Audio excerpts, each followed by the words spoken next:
Welcome back, everybody. My voice is going to be louder than George's simply because we're having audio issues. We're trying to connect over different continents, and so I have to speak up for George to listen. We did get new microphones to deal with this, and they cut out all the audio. So dealing with the best that we can. Today, we're going to be interviewing George. George, could you say your name the way you pronounce it, sir, your full name? Yeah, so my name is George Korbla Nyakpo. Korbla Nyakpo. Thank you. Thank you. Okay, I appreciate that. This is part of our series where we are having I'm sorry, one second, global summit.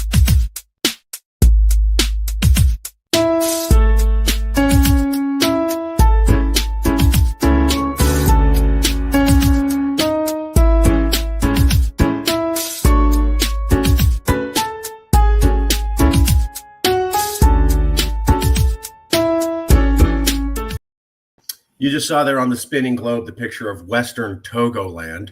Just a little bit of an update before we get to George. Western Togoland.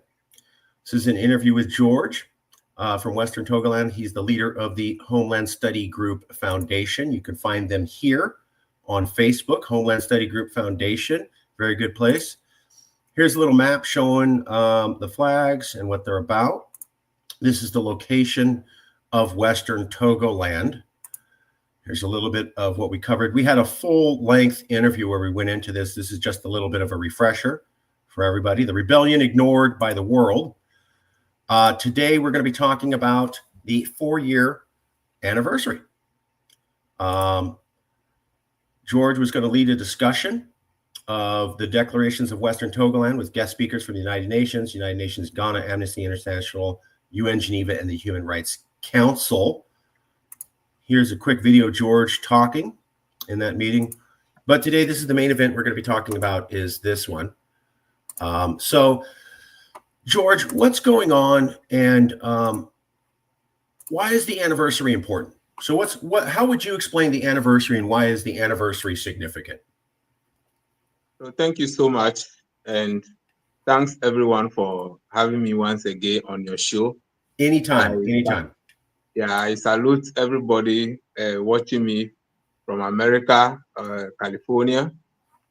The Western Togoland issue, as we look at in our first discussion, this time around, the anniversary, the 4-year anniversary is very important to the peoples of Western Togoland, especially since it marks the 4 years since the Western Togoland has been declared independent from the Republic of Ghana.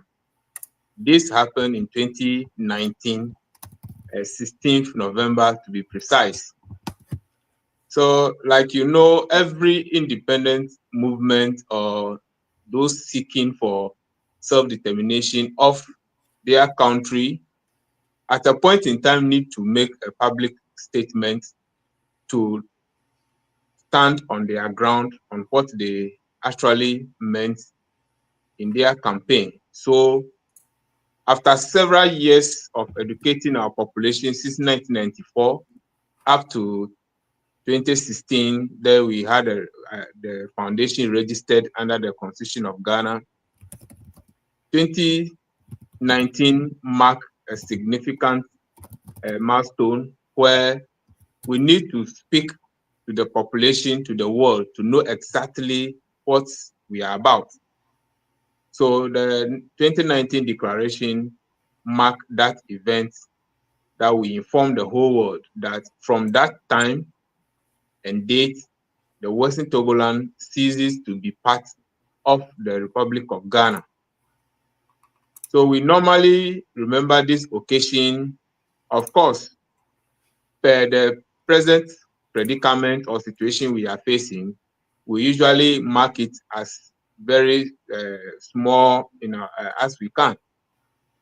We are hoping that that day will come, that we will hold a very big anniversary for the whole world to appreciate or see.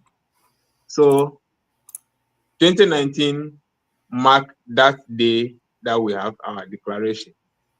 And this declaration sent a message to the whole world, and Ghana to be precise, that that portion of the territory that was added to her Gold Coast colony by Britain against all our wish is now 4 years old that it was declared independent. So we normally hold this event to mark that particular day, and it's a very important day in the life of the Western Togoland.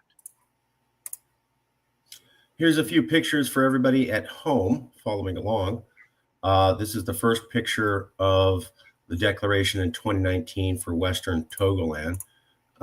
Give me 1 second to clean up a few things, and then we'll get another one up. Just to back up what George is saying. And here is another one.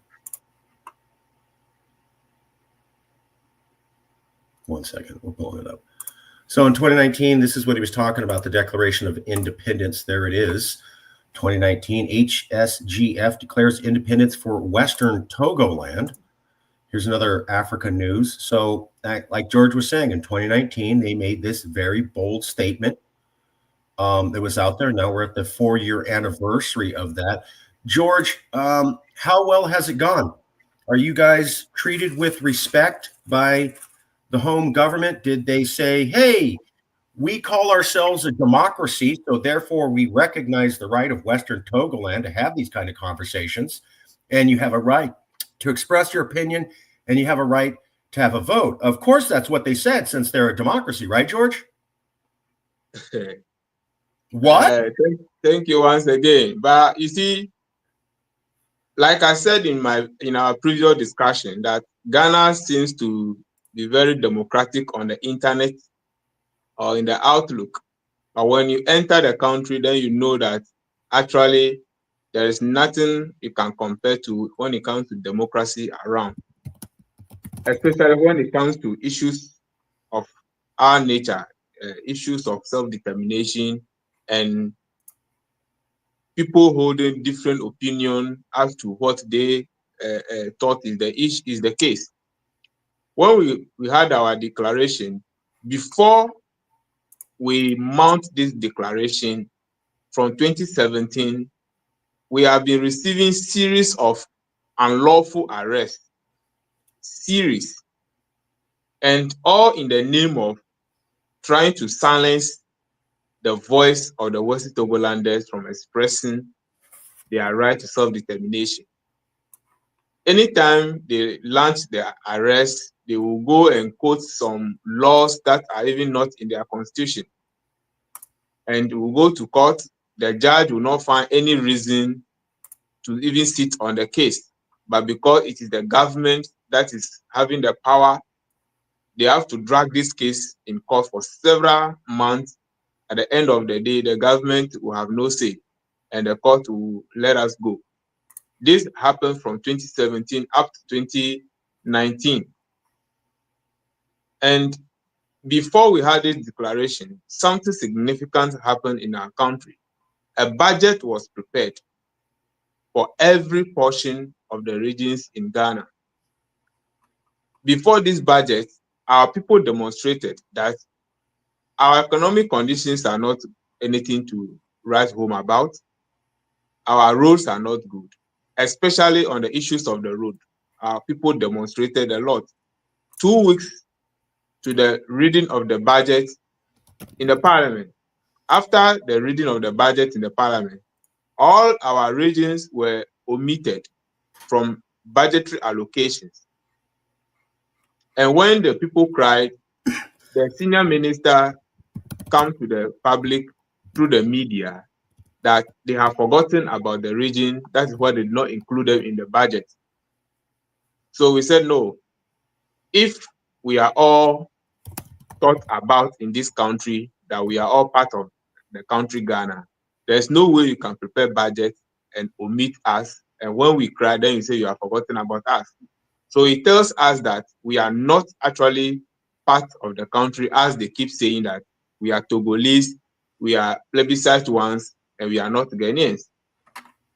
So we had the declaration, the Western Togoland Consultative Assembly.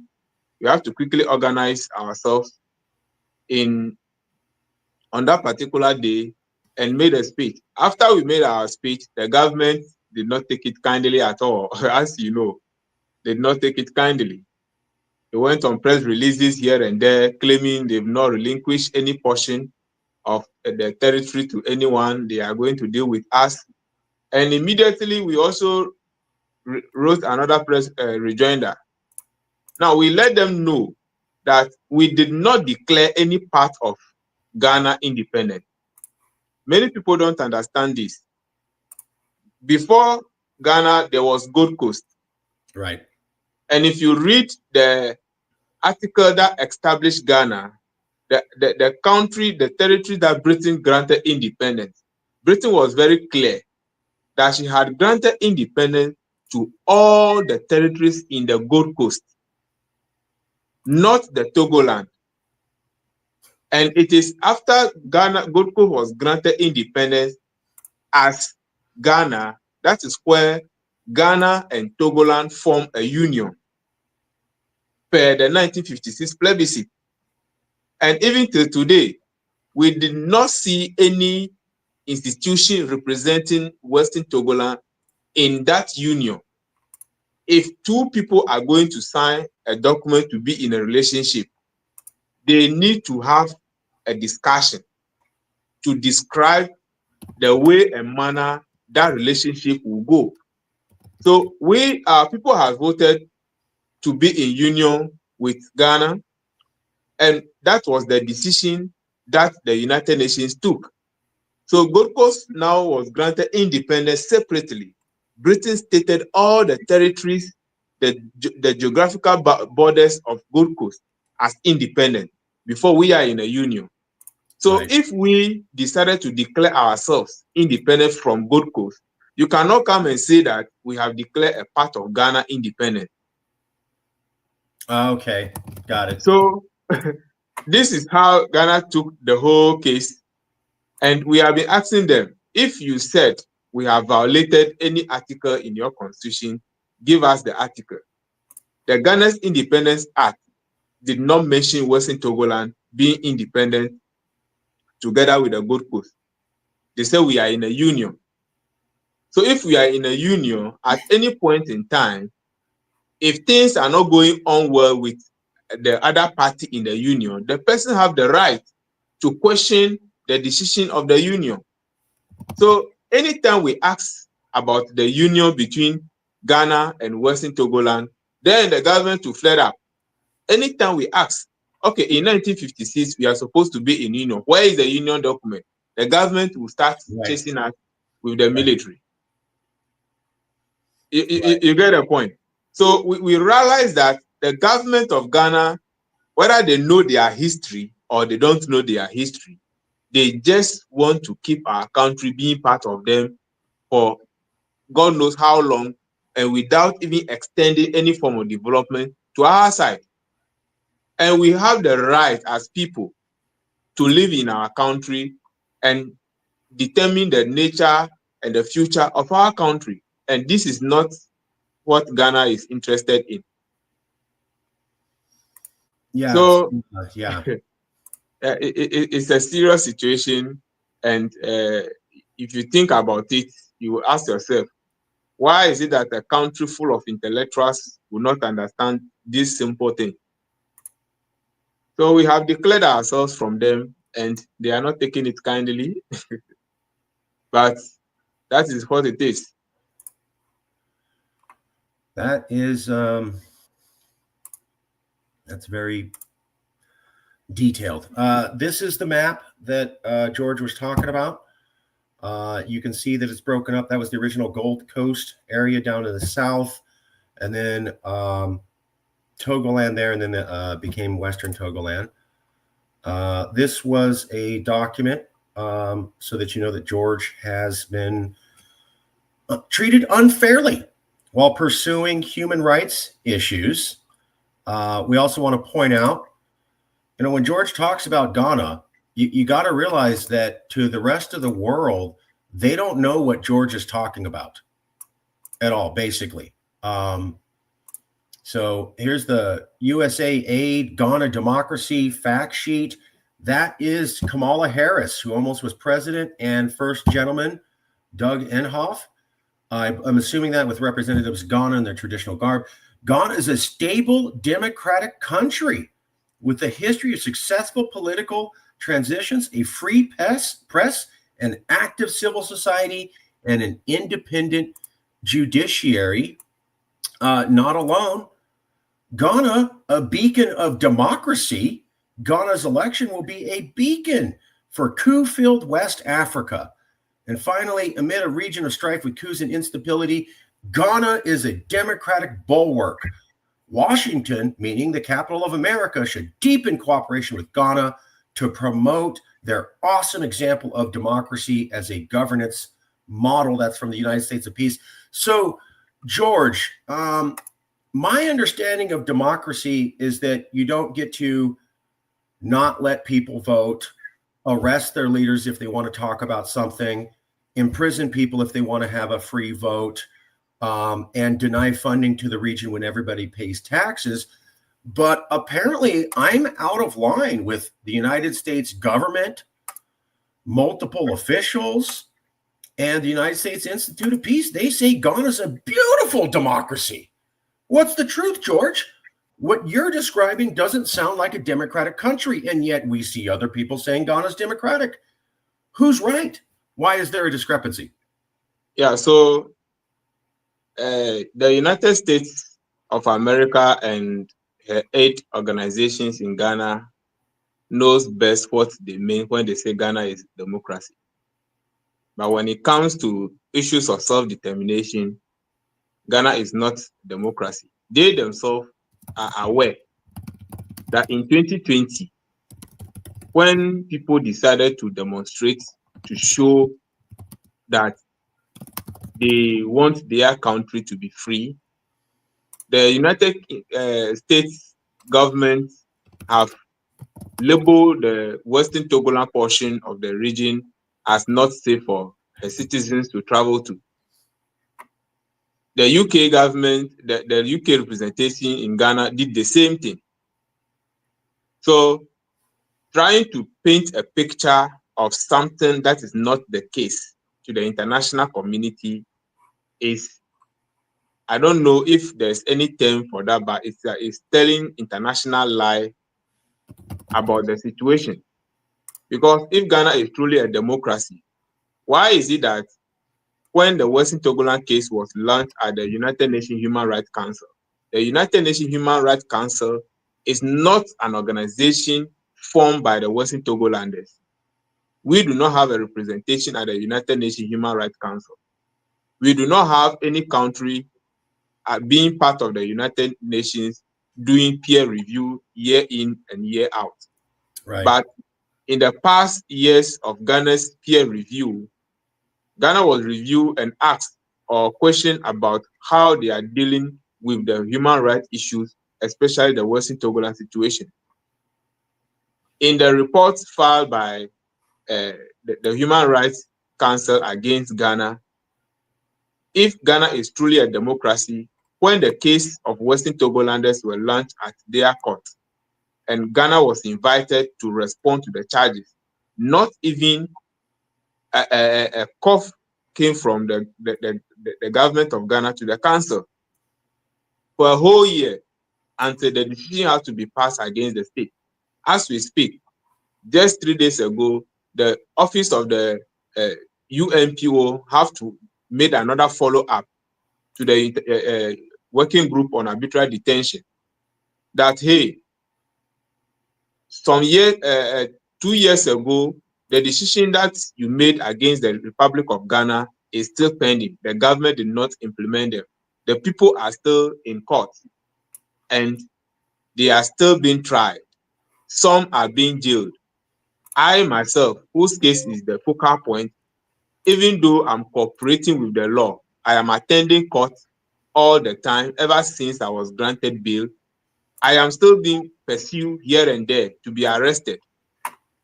So if Ghana is a democracy, why is it that you cannot allow people to speak on issues of their country, of their history? We all know how Ghana was put together by Britain. So if all of us were put together by an entity that we have no relationship with, and today I feel that you are not treating me well, why are you not allowing me to speak my voice? Why are you sitting on my voice? Then the United Nations, the United States will come and be projecting and painting a picture of the country as beautiful for people to get. Maybe the United Nations has, the United States have an interest in Ghana that is, so you need to what? Make paint such a picture of the country for its interest. It is the one who is selling something that try to publish it, try to advertise it to be more appealing. So that is all that I can say on all this thing that the United Nations aid is talking about. But they know, there are organizations in the country here know very well the image that Ghana is having when it comes to implementation of issues of democracy and human rights. They know. So I don't know why they are painting that picture to the international community. You can contact various independent people, civil society organizations. Even in Ghana here, we have the National Peace Council. If you read their report, the National Peace Council 2022 report is saying something different from what United Nations aid, United States aid is saying. The report, during the discussion about Western Togoland, the Peace Council went around interviewing people or having discussion about all the issues. And it is pointed out there that ever since we have been suffering from citizenship alienation in this country, there are people that are in Ghana here, even coming to their own country, we are in our own homes, various communities.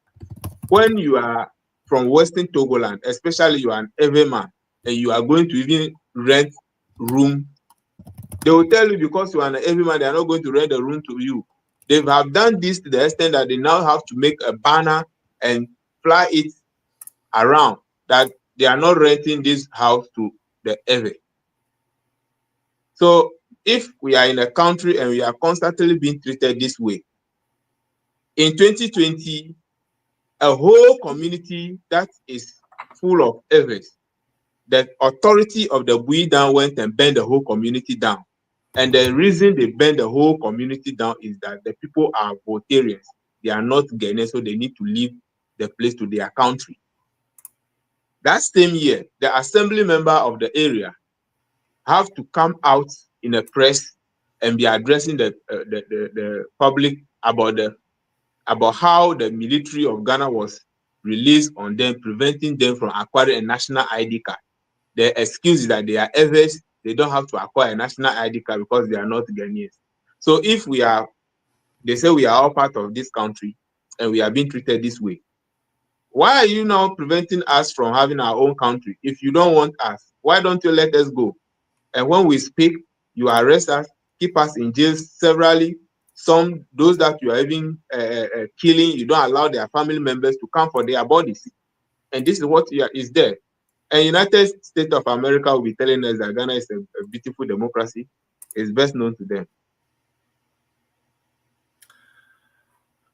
We're not going to get all the way into it today. This was an update, but I will say for everybody, here's the episode. Let me pull the banner off. George, I'm not even going to try, bro. I'm going to listen to the way that you said it and practice before I pronounce your full name again. But there's the interview on my channel. You can see that we did a 2-hour deep dive into all of the atrocities that happened to Western Togoland, how the people are treated unfairly, how they have a right to protest, to meet, to assemble, to speak their voice, to call for a vote. These are basic democratic things, and they have been arrested and abused instead. So you can watch that episode on the channel. I'll just say briefly, the rebellion ignored by the world. George himself was locked up right there. Human Rights Council, arbitrary detention by the World Human Rights Council against the guy you're seeing on the screen right now. So that's what they do. Then they arrested everybody because they wanted to make a declaration. And then they went out and started seeking down the leaders and putting them into prison because they said, we want to have a discussion. And yet, when you look, Ghana's a beacon of democracy. Beacons of democracy don't do this. Just for the record, I'm being a little bit coy here, George. I think you get it. Trying to lighten it up. But beacons of democracy don't do that. And here's the big problem. There's a thing called the United Nations. Basically, every country on earth is part of it. Not exactly, but basically. In that, it says Article 1, meaning the first article. Chapter 2, meaning Section 2, the very first article when you sign this. You will respect people's rights to self-determination, period. Principle of equal rights and determination of peoples, period. Now, let me show you one more thing.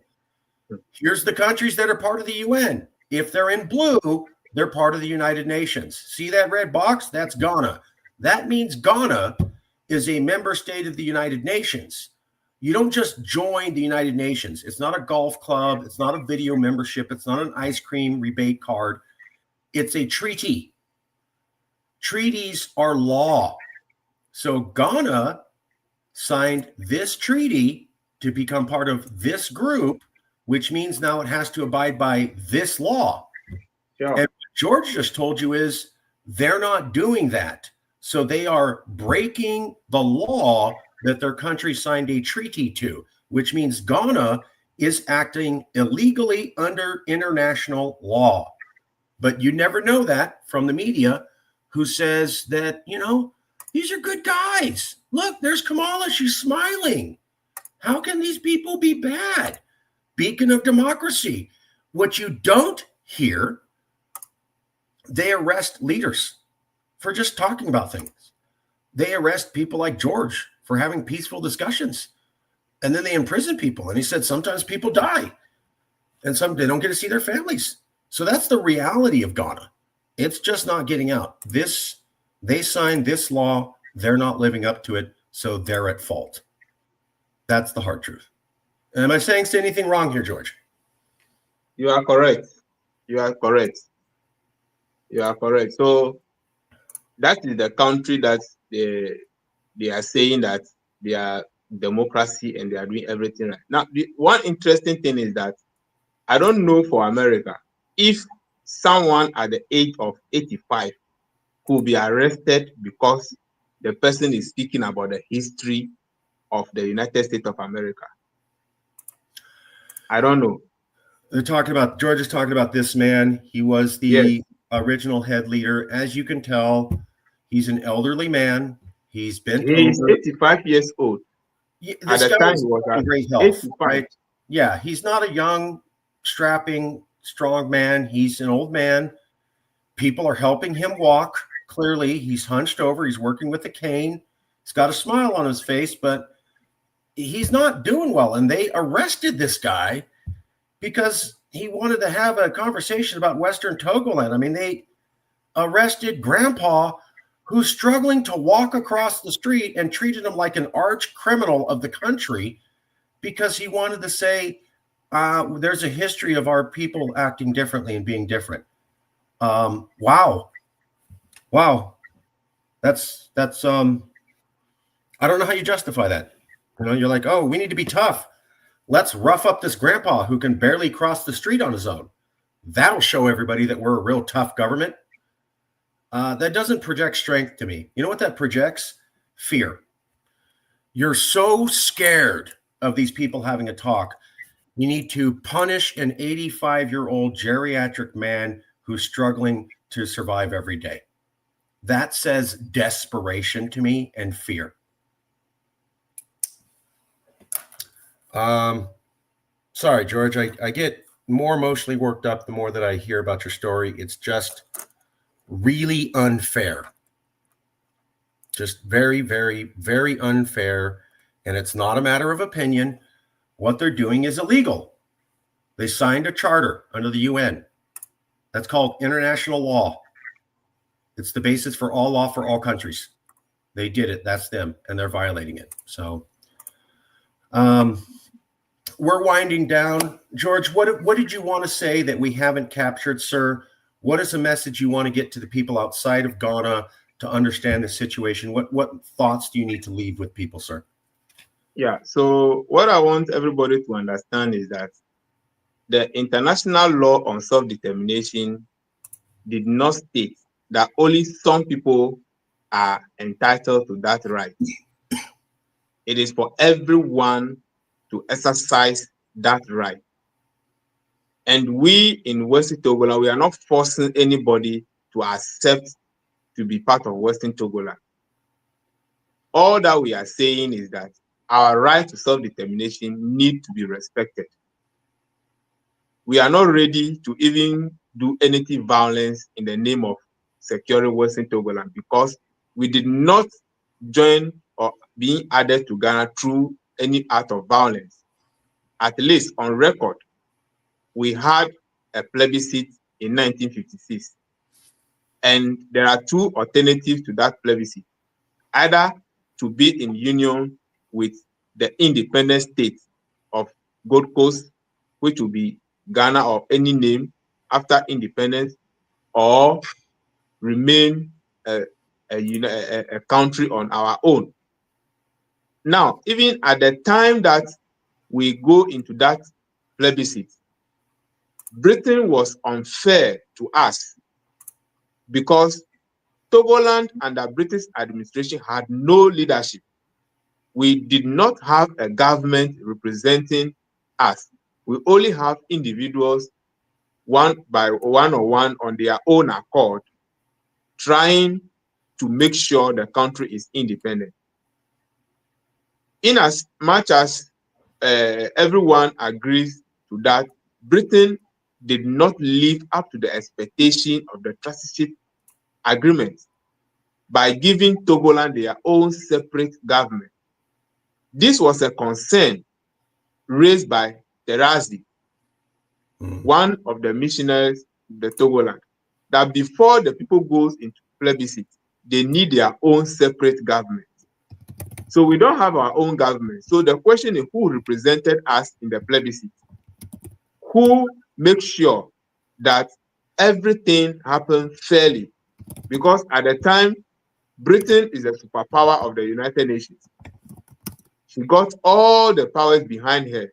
So if we do not have any administrative structure representing us, anything can happen in the plebiscite. And everything has also actually happened in the plebiscite, taking our rights from us.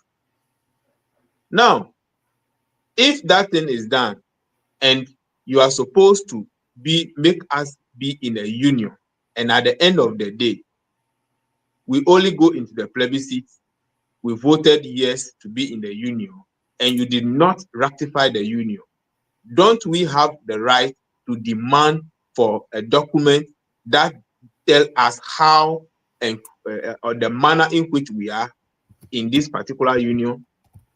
I think we have the right. The Constitution of Ghana should have detailed or tell the whole world how Togoland and Ghana are living together. Ghana is not the only country that is of two different territories coming together. At least we saw the Czechoslovakia era, the Trinidad and Tobago area, before many other two different countries, even Tanzania, when the Zanzibar and the Tanganyika people came together to form the United Tanzania. So why is it that in our case, we don't even have any day to remember a Union Day in Ghana before we even celebrate an Independence Day? So these are the unfair treatments that we have been asking about peacefully, and our peaceful demand is being responded to in a violent manner. And when they act violence towards us, they don't expect us to defend ourselves. And the moment we make a speech in defending ourselves, we are declared as terrorists, we are declared as secessionists, people who want to break the country. This is not right. And I want everybody watching us, all the international organizations that are connected to Ghana, especially if anybody is watching us from the United States Department on Aid to Ghana, they should go back to their drawing board and do the right thing, because the democracy they are practicing in America is not the same thing in Ghana. All this thing they are publishing is an insult to us. It's an insult to the United Nations Charter as well. So we have the right as people to decide our future.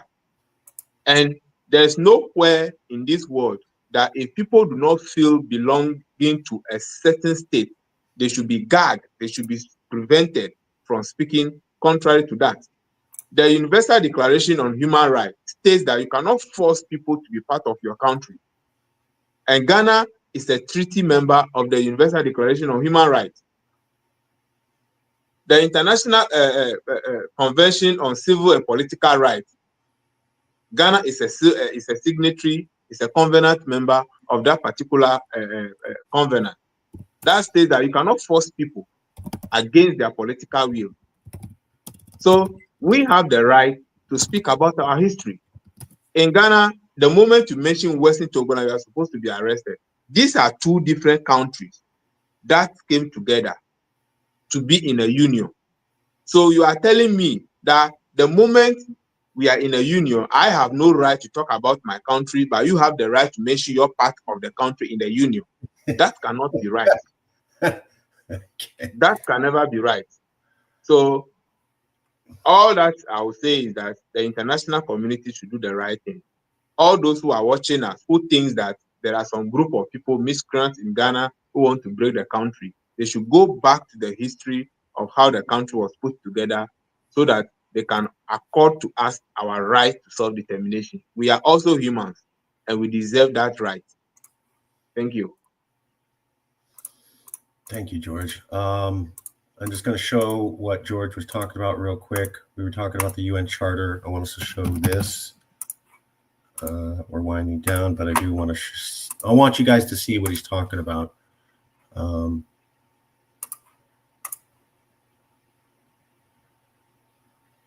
So besides the UN Charter, Ghana also ratified this document. It's a ratification of international human rights treaties. There they are, ratifying multiple treaties, saying they're going to respect human rights. And they already signed a treaty said they'll respect self-determination, but instead, this is what they do. So the image of Ghana does not match what's going on in Ghana. Western Togoland is a premier example of that. And the reason that it's happening is the reason why we're having this summit. This information is not getting out. This country is able to stifle the press, make sure information doesn't get out, glad hand and keep relationships with America and other big countries. So they probably don't really want to hear any problems because it might hurt their relationship with Ghana. So we're not getting the truth about how democracy is treated in that land. And that's why we have to have the summit. George, any final comments? We'll leave it there. So the final comment is I wish everybody well. And I always call on people to come to the Western Togoland issue. Let's talk about it together.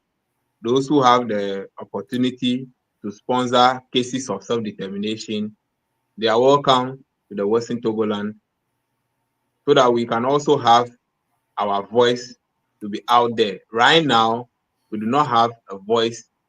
As you can see, Ghana have all the machineries to shut our voice down. And this is not right. This is never right, because one thing that we believe is that if you are together and you are shutting one person's voice down, the day the person explodes, everybody will now see whatever is there. And the unfortunate thing is that it is that time that people begin to blame the other party, that they are violence, they are this. But the time that, as Ghana is doing now, trying to suppress our voice, if we also want to find every means possible to make sure the world hear about our voice. Many countries are around doing the same thing that we are doing. Some are going violent, as you can see. Some don't want to entertain any form of trying to silence them and all those things. So they are recruiting all manner of people and we can see the result that is going on. But we don't want to get to that stage. And we pray that Ghana do not also push us to that stage, because every human being has a capability of doing anything. It's just that at times some resort to self-control as we are doing. So my last word is everybody should do whatever they can do to support the Western Togoland Cup.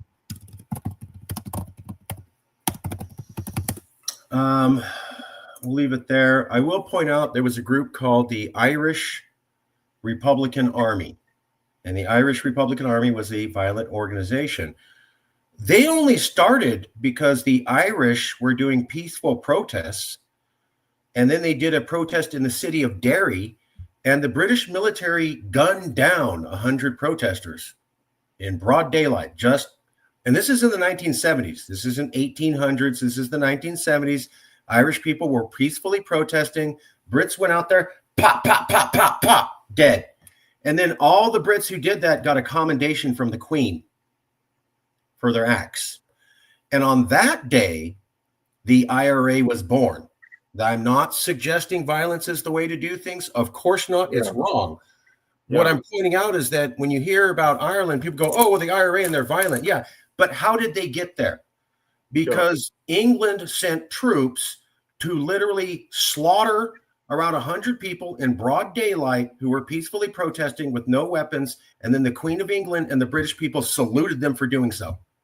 And then the Irish were like, okay, well, if we have peaceful protests at midday and you can just gun us down, and America says nothing, and the UN says nothing, and NATO says nothing, and England says nothing, what choice did you give us? Now, of course, bad option, don't do it, but that's a fact. That's how they started. That's a fact. They started peacefully. England forced them into violence. They shouldn't have done it, but that's a fact. That's how that got started. It's called Bloody Sunday, City of Derry, Ireland. That's how the IRA was born. England acted undemocratically against people who were practicing democracy. It murdered them. And I believe they learned from that. And I believe that England learned from that. Because right now you can see the Scotland independence movement is not being treated as previously. True. Yeah. So, and Ghana needs to understand this, that your former colonial master, the one who established Gold Coast, the one who found Gold Coast for you, is having Scotland people exercising their right to self-determination. They are not being arrested. They are not being shut down. So you, a citizen, or let me say one who was once colonized, you should learn from your colonial master and respect the views of your fellow countrymen. If your colonial master is doing this, why are you doing something else? We'll leave it there. I just want to show everybody this so that you're aware. I would recommend everybody go out and rent this movie here. It's called Bloody Sunday. There's the picture. Paul Green film won the Sundance thing. They cover this story. This is about Bloody Sunday. It's about, that's the guy. He's an actor portraying the peaceful Irish leader, and he held the peaceful protest that got a lot of people killed. And then at the end of the movie, he goes, well, you know where it's going now. And again, I'm not recommending that, but if you want to see how this went in history, well documented, this is the movie. They walk you through. The Brits did not care, and they thought that murdering civilians in broad daylight with no weapons who were protesting would be a good idea. They knew exactly what they were doing. They fully intended to do it, and they did it. And the movie documents it in detail. And so this is a little piece of history that I think a lot of people don't know. Watch the movie. It's fact. Yeah. You can learn how this happens. You don't let people have democracy. What the hell did you think they were going to do? Again, we're not endorsing it. We'll leave it there. George, thanks for coming out. I'll send you a copy of the video in a few hours. Thank you, brother, for joining us today. Thank you so much for the opportunity. All right. I'll see you soon, man.